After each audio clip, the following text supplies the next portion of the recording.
Hello student, today's topic is features of a social movement.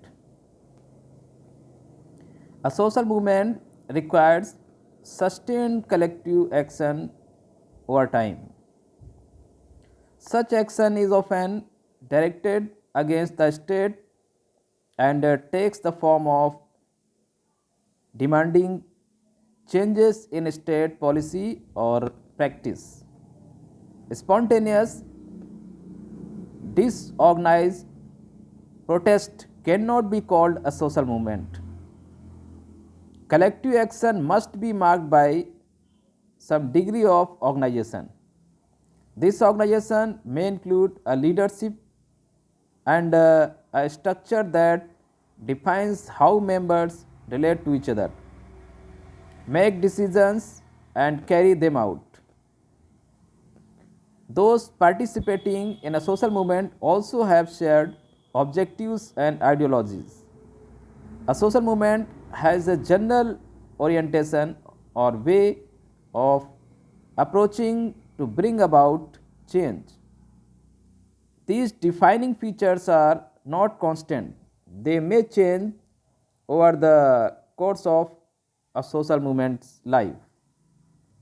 Social movements often arise with the aim of bringing about changes on a public issue, such as ensuring the right of the tribal population to use the forest or the right of displaced people to settlement and compensation.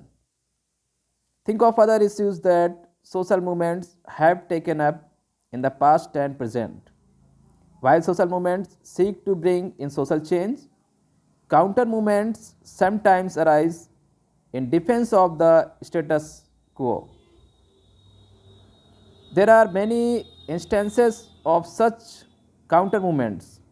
When Raja Ram Mohan Roy campaigned against Sati and formed the Brahmo Samaj, defenders of Sati formed Dharma Sabha and petitioned the British not to legislate against Sati. When reformers demanded education for girls, many protested that this would be disastrous for society.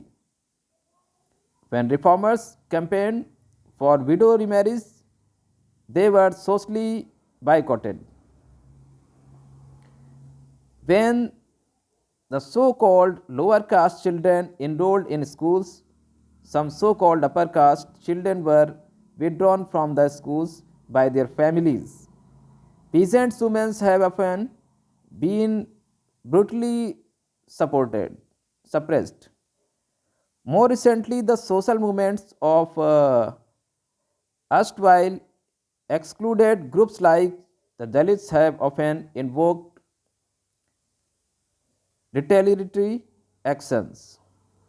Likewise, proposals for extending reservation in educational institutions have led to counter movements opposing them. Social movements cannot change society easily since it goes against both interest and values. There is bound to be opposition and resistance, but over a period of time, changes do take place. While protest is the most visible form of the collective action, a social movement also acts in other equally important ways. Social movement activists hold meetings to mobilize people around the issues that concern them. Such activities help shared understanding and also prepare for a feeling of agreement or conscious about how to pursue the collective agenda. Social movements also chart out campaigns that include lobbying with the government, media, and other important makers of public opinion.